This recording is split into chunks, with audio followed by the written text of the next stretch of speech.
once again with Erika Brown of The Cricket. She's the publisher and editor of everyone's favorite newspaper in Manchester-by-the-Sea and Essex. How are you, Erika?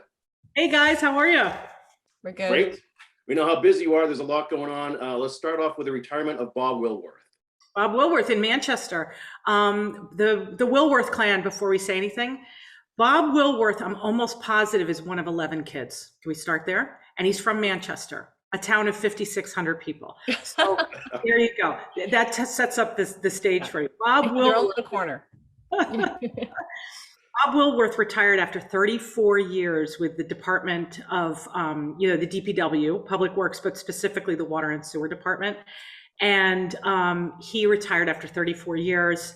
It was, he's just one of those guys that's true local's local. He's the last Wilworth, at least for now, to actually work in town hall or for the town. His sisters, Beth Heisey, retired last year after decades, I'd like 25 years. And she's married to Bruce Heisey. So, I'm going to start a rhythm here, right? So she worked in the town hall first as a town administrator's assistant, and then in another department, I think the DPW. So she was in town hall. Gretchen Wood, which doesn't seem to be a Wilworth, but that's her married name. She is a Wilworth. She was the town clerk for decades and still works for the Manchester Housing Authority. She's the chairperson of that. Frank Wood, her husband, was the dispatcher in the town hall and the police department for years, for decades, like maybe 3 decades. So you get the idea. Bob Wilworth, thank you, 34 years working with the Water and Sewer Department. He retired, and he is, for now, the last Wilworth to be working at Manchester Town Hall. So there you go. Bruce Tarr sent over a citation at a really lovely ceremony for him. It was really nice. Nice. Do they have a plaque, or there should be a Wilworth monument of some sort, right? They had a plaque that you could sit on. They gave him a chair, and he actually sat in the chair outside, and it was really nice. And it's so funny. He was so awkward during the ceremony. Like literally, he stood like 4 feet away from the the people giving him the old, "Oh my God, you're great," whether it was Greg Fetterspiel or whatever. And then finally, he really loosened up when he got to sit on that chair after the ceremony, and all his family came around him. And then suddenly he lit up. Oh, that's really Very a nice. good story. Yeah. Erika, what's the latest with the mask mandate enforcement? Oh, we've talked about that a couple times. As everybody knows, Manchester is the sole town on Cape Ann and probably in the area for the most part that does have a mask mandate that came from the Board of Health in late August. This was around the time of, there were 50 towns in Massachusetts in the Commonwealth out of 350. 50 of them, I believe, a little less than that, decided in the face of Delta that they were going to come up with their own mandates for any public building, any building where the public was allowed in. So restaurants, offices, retailers, et cetera. The federal government had a mandate for government, post offices and town halls, et cetera. But the state just had a very strong recommendation for masks. So it's only Salem that's in the area that has it, and they did it in the face of Halloween and the anticipated hordes of people that would be coming in, and Manchester has stuck with it. Well, the Board of Health last week stuck with it, and they continued their mandate in the face of businesses that really are, they're saying we don't need this right now. We're in the middle of COVID. And our rates have been very, very low. The justification has been that we share a school district with the neighboring town of Essex, and because kids under 12 can't get vaccinated and they're in schools, then that's going to actually be an issue. Well, guess what? The second week in a row, Essex has had flat numbers and Manchester's has been low, but has gone up. So so that rationale hasn't stuck with it. Well, we had a very colorful, long marathon meeting on last Monday night with the BOS that addressed it. And they addressed specifically how they're going to enforce it. Because think about it. How do you enforce a mask mandate, right? I've always wondered. Yeah, ever since they started in a small town, right? And especially if they don't have the capacity to enforce it. In other words, who does it? Is it the Board of Health? That's how they do it over in Salem, and they actually fine people across the board. And based on numbers, I think it goes up to $300. Well, there's nobody in Manchester who can enforce this, and so therefore it's a big problem and it's a big issue and it's a challenge. They decided to punt it until next week, although until the next meeting, which is November November 1st. But the truth is that I doubt they're going to be able to come up with any resources to enforce it in the meantime. And really, there's only been one complaint. So why sort of focus resources on enforcing something that's not enforceable? One of the moments of color, though, was really funny, came with three selectmen. You had John Round, who said, well, and this is in the order, by the way, in which it happened. John Round speaks up and he says, he's a selectman, and he says, I'm uncomfortable fining businesses for their employees, behavior when they're just coming through COVID and they're having a hard time. So then Ann Harrison responds. This was her response. She says, well, then why don't we put a public sign on any violators on the front and pillory them, which the definition of pillory is to publicly rebuke with the intent of shaming. Let's party like it's 1699. We all knew that COVID was going to go there someday. Yeah, into pillaring. I wrote the town hall notebook this week, and I wrote, Ann Harrison was unpersuaded. She was unpersuaded. And then Eli Bowling, who's the former chair, but he's not the chairman anymore, but he has a lot of weight. And he basically said, listen, I'm frustrated that people aren't like going along with this. So I would like to fine them, but we can't enforce it. So let's talk about it later. So he came in between. He's in between John Round and Ann Harrison. There you go. So Erika, just sort of a casual polling.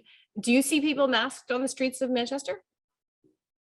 I think it depends on the business, and I don't want to get anybody in trouble, but a lot of businesses you go in and their employees aren't wearing masks and they're not enforcing it. They're social distancing though, and they're in areas where they're in businesses where there is sort of a wide airy area. So I don't want to Crosby's, for instance, no, you go in there with a mask. And if you don't, you see a lot of people apparently with t-shirts because they don't realize it. They come from out of town. Oh. Yeah. They do that.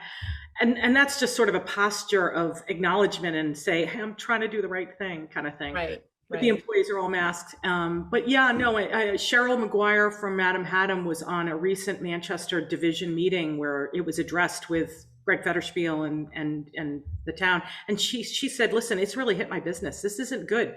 Tell anyone from the Board of Health to come by my business and I'll tell them about what the effect has been. It's been chilling. So we'll see what happens. We'll see what happens. Mm-hmm.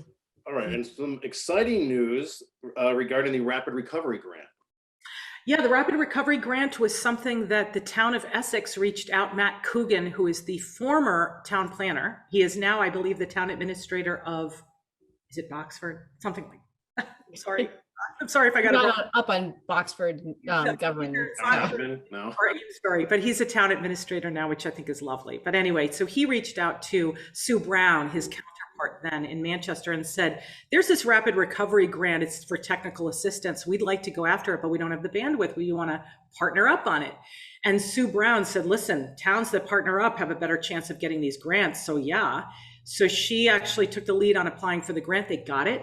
And for the last 6 months, business leaders and board members and town representatives, along with planning, have been meeting regularly on workshops to come up with, ideas for recovery, economic recovery and revitalizations for their downtowns with a consultant.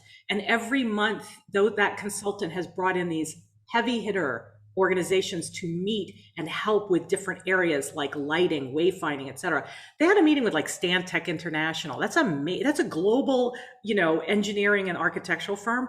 We got to meet with them about wayfinding. It's like really fantastic. So the report has actually finally come out and it's available online. It will be available on both websites. I bet the chamber puts it on their website. We definitely will put it on our website.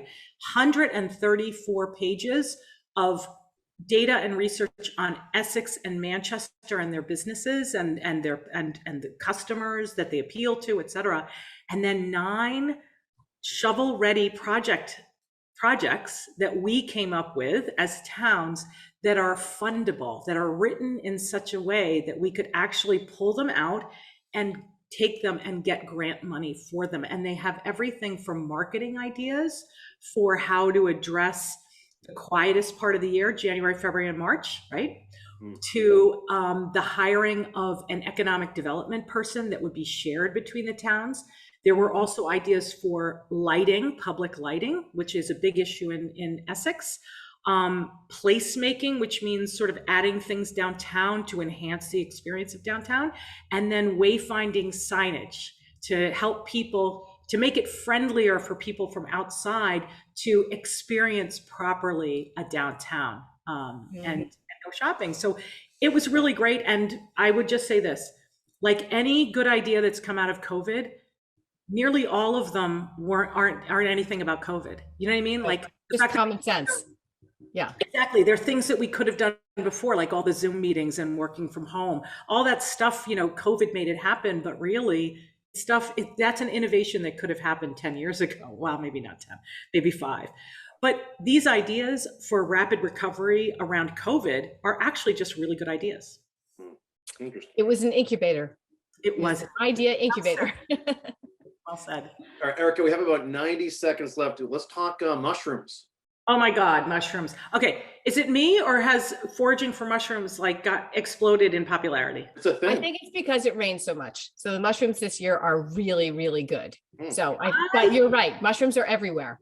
Well, mushrooms are everywhere. I also think it's more about sort of, it's a cultural thing. Millennials, I think people are trying to get outside more anyway. It's a new thing to do. It's kind of exotic and it's right up millennials' alley. They love that kind of outdoor nymphy stuff. I'm a wood nymph. Yeah. That's really Anyway, funny. so Gary Gilbert, who you've heard usually with the planning board, which you don't realize is he's a really like nationally known mycologist. He really understands and knows mushrooms. And I think it's getting more popular because I went on one of his mushroom walks through the library in 2019, and there were maybe 20, 25 people tops, maybe even 15. And this last weekend, he took a group out into the Manchester Essex woods. It was a stellar day, and there were at least 35 people. Oh, there you go. There you go. I think it's also Instagram and TikTok that they've helped. And Yeah. Netflix. Netflix has a popular documentary. Yes. Fantastic fun guy, right? Fantastic Like fun that, guy. yeah. Name of the movie? There's also a very good website called Fascinated by Fungi. I'm pitching that one. He's a Rockport kid, lives in California now, but he has a really good fungi site. I think there's an opportunity to publish a beautiful visual coffee table book of mushrooms. They're so beautiful. Yeah, that's true. I'm ready to Anyway, go there you mushroom go. review, too. 90 seconds. Yeah, just under the gun. Yeah. So Love it. okay, I love great it. work as always, Erica. We will catch up with you next week. I'll see you Thank guys you. next week.